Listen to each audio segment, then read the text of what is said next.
Today, Switzerland is known for its chocolate and neutrality. Wedged between Italy, France, Germany, and Austria, the humble, non-belligerent nation and base for the founding of the Red Cross has scarcely made a bad name for itself in the recent history books. When we think of Switzerland, we don't really think of violence or political turmoil. But that's because we also don't really think about how Switzerland became Switzerland. Today, the nation known by the name Switzerland in English is actually officially known as the Swiss Confederation. With 4 official languages and 41,285 square miles of land filled with roughly 8.6 million people, when you start to pay attention, you may start to wonder, how did this nation begin? Well, the formation of the Swiss Confederation seems to have happened in a few stages. Back in the BC era, modern-day Switzerland was occupied by Helvetic Celts and would later be taken under the crown of the Roman Empire. From there, the region passed between Germanic tribes, Charlemagne, and eventually the Holy Roman Empire. It was during this time that we see the first phase of the Swiss Confederation starting on the path that turned it into Switzerland as we know it. First came the Old Swiss Confederacy. In 1291, 3 Swiss cantons from within the Holy Roman Empire decided to form an alliance amongst each other in response to the destabilized environment around them. These cantons, Uri, Schwyz, and Unterwalden, agreed through a federal charter to jointly manage common interests, including defense and economy. While this wasn't the first time that such an agreement had been made, it is still marked by many historians and the Swiss state as the start of the modern nation's journey. This early confederacy would also grow fairly quickly, and by the 15th century, the 3 original members had welcomed in the city-states of Lucerne, Zurich, and Bern, in addition to the cantons of Glarus and Zug.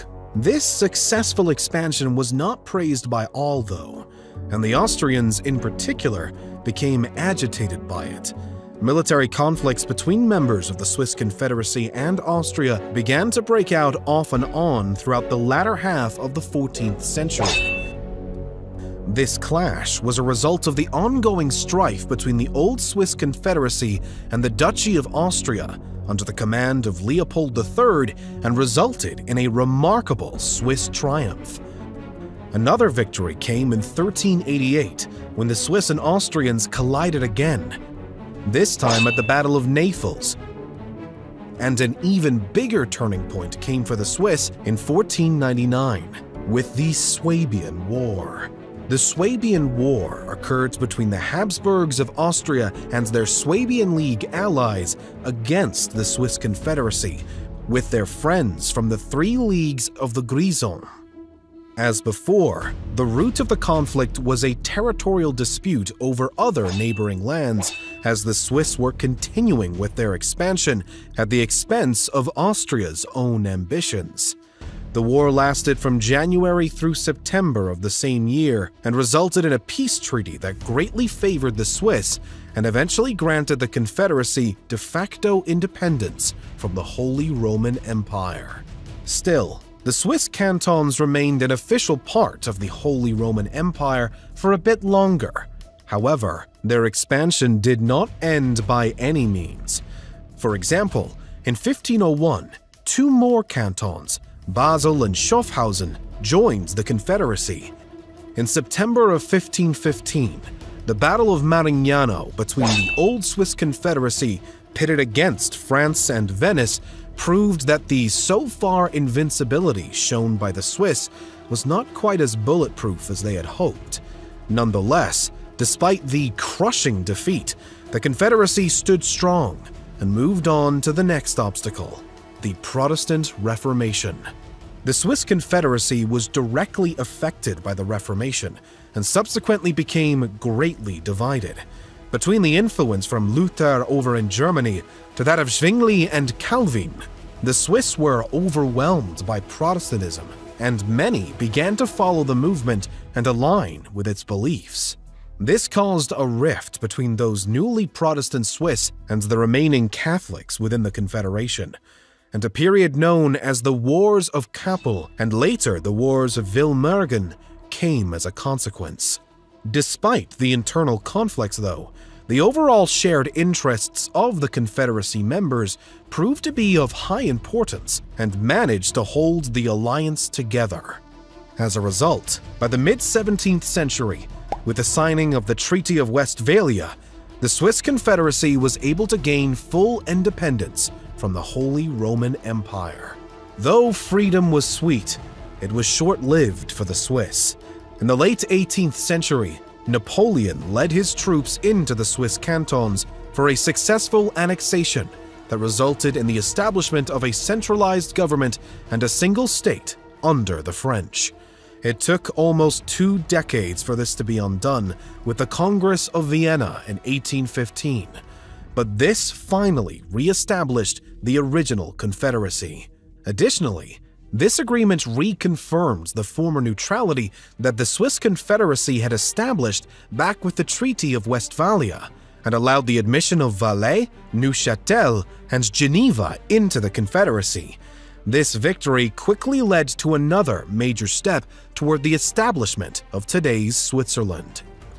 After freeing itself from the grasp of France, the Swiss Confederacy faced a new string of internal conflict, as the Catholics hoped to maintain the structures of old, while the Protestants wanted to create a more unified federal state instead, amongst other civil and religious disputes between the sides. Ultimately, the Protestants won the day, and it was decided that Switzerland would become a more unified federal state with a new official constitution in 1848. Later revisions were made to the constitution in 1874 and once more in 1891, with some slight amendments also made in 1999. Thanks to this constitution and its amendments, referendum democracy and autonomy for the included cantons became the new pillars of Switzerland's structure, and much of the constitution was modeled after that of the United States. Some interesting inclusions in the new constitution were, for example, one clause that allows the entire constitution to be rewritten if that was found to be necessary. Another put an end to Swiss troops serving abroad outside of the Holy See and under Francis II of the Two Sicilies. Furthermore, the 1891 update put a strong emphasis on direct democracy and, for the most part, finalized its contents. During the 20th century, Switzerland continued to shape itself as a unified nation and a strong European political entity.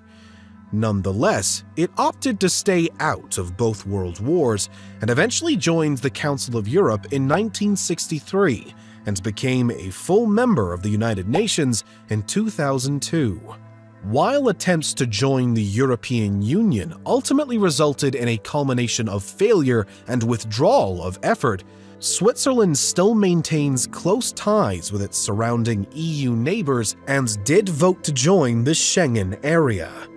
So today, the Swiss Confederation, or Switzerland, is a unified nation of roughly 64% Swiss German speakers, 22% French speakers, 8% Italian speakers, and the remaining Romansh speakers, with its constitution dating back to 1848, while many argue that the true date of the nation's origin can be traced all the way back to 1291.